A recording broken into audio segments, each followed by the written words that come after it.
So what were you doing before the war? I was doing a bit of shearing. Why did you join up?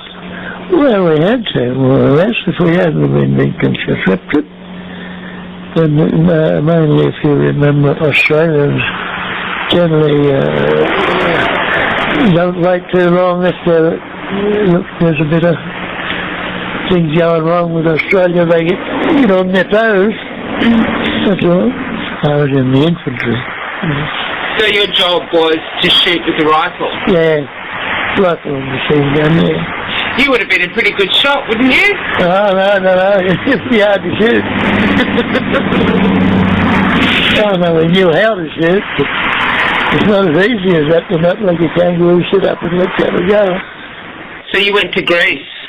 Yeah. And what was it like over there when you got there? Oh, it was all right when we got there. Yeah, then what happened? We blew the harbour up about a week or two after we was there. Took a few ships down. We was a bit late on them days. They were well equipped. We was doing a bit of guard work over there trying to keep the planes away.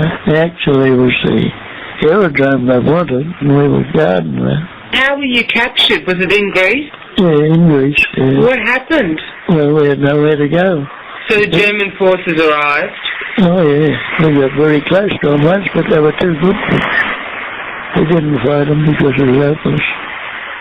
There was only a few of us. A couple of division of them. Well, you left there without a boat to pick you up? Yeah. Well, I couldn't get there. So the Germans was hammering them a bit. We could have shot a few, but they would just put the guns on us and throw the other us down. We had to get fresh water. Fresh water was in the bores, up on the hill. A couple of us used to go up and get our little things on there full of water. And we went up. Well, they walked into two huns. So anyway, down we went. We couldn't go by. And they were getting down the same door as we was. And they must have spotted us, I think. There were about hundreds of them. We knew we were beaten and we couldn't get on the water. They were very aggressive, Our guns was no use to us. We didn't have much ammunition. We only had about a handful of bloody bullets. We had this around about to give us the works. The planes on that side, and them on that side, and the bloody sea on that side. We were there bloody few days before they discovered we were hiding all right, but there was no room. They got another bloody helper, bloody body life. We had plenty. Right. Right. Oh, they were terrible. We had them everywhere. They kept us under guard there. They put us in our school there. It was an old schoolroom. But it was a bit cold. We had no rings. We had no equipment. The only what we stood up in. So we walked about the other way. Over to Bulgaria. Walked there. Marched there. From Greece to Bulgaria? Yeah, then they put trains then and put us in the train, cattle trucks, about 40 or 50 to one truck, then passed by, and kept us busy, biting, scratching. Where did they take you in those cattle trucks? Back to Austria, that's where we finished up. We didn't go into Germany itself, we went to Austria. Well, it wasn't much good news. They used to feed us like dogs. Or bloody sheep or something, and chuck 3 or 4 loaves of bloody bread in, that was your tucker. And it was a trouble, it was a food. We got pretty weak there for a while. Then they decided they'd got to do something about the lice, whatever was on us. So they put the sprays on us. Stopped it. Oh, they left us in a mess. They were young and, healthy, so none of us died there. You never feared for your life in the prison camp? Oh, yes, you had to be a bit careful there for a while. There was guards on there all the time. We made a break, but we couldn't. We were out in the bloody open.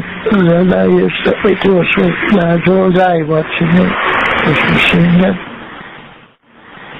Food was a trouble. Only for the Red Cross. International Red Cross. They used to send us parcels through the Germans. Used to be about that big. Oh, bloody good. They used to come about once or twice a month, I think. And the Germans would feed you on bloody potatoes and cabbage.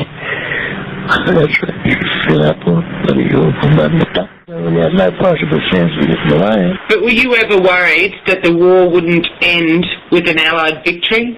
No, we never did after a while. Very confident because we were doing things we shouldn't know, pinching bloody wires if we get onto one. And you had to hide it, and you don't all get around it, see. I mean, you bit about it, and they didn't know that we knew, see. But it was good to see the finish when they threw it in. They all stacked of bloody rifles and revolvers and goodness knows what. I hate they wouldn't put them in this bloody house. Oh, stacked around the bloody rifles. Gee, it was good to look at. For the Hun. So that was the finish of the Hun. What sort of condition were you in when you got out of that prison camp? Well, a lot better condition than a lot of them were. So when did you get back to Australia? Oh, we come back, the Japs were still going. When we come home, they give you an option if you wanted to, if you carried on or not. Some of us carried on. At the time they got us already, it was all over. So you were going to go and fight the Japanese? Of course. They killed my father in that window. They killed my father.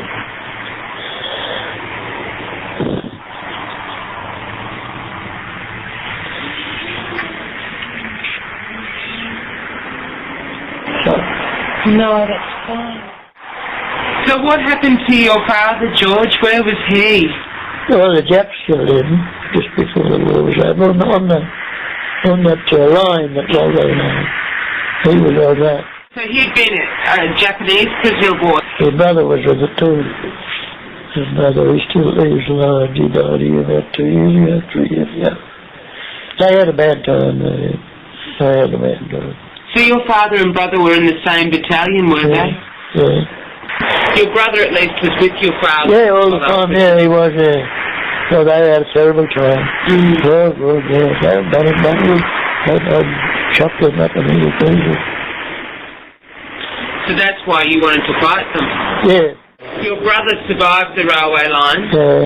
Don't talk much about them, they were pretty rough lot, them Japs, they were terrible. So what did you do after the war then, George? I worked in Gallon. I was here around there for about 7 or 8 years. So you bought yourself a house in Gundawindi? Yeah, I got it built. That was in 1948. I married a girl from England, Evelyn. Evelyn. Yeah. Family's all grown up now. How many children? 5. And how many grandchildren? Oh, I don't know. Grandchildren and great-grandchildren. Oh, quite a few. What do you think when you look back at the war? I don't know. Didn't think much of it. Things you'll never think of again. And they just go out of your mind. Until you're on your own sometimes. You'll have a bit of a think over things, that's all. But it was all over there, and that's just finishing it. When it's war and you're right in it like that, well, you're in it. It's just like getting another job. Today you'd have to be a different type of type. You'd have to be mechanical, and you'd have to be this and that. It's different the way it was in those days. All you needed back then was the right attitude. Yeah, that's right.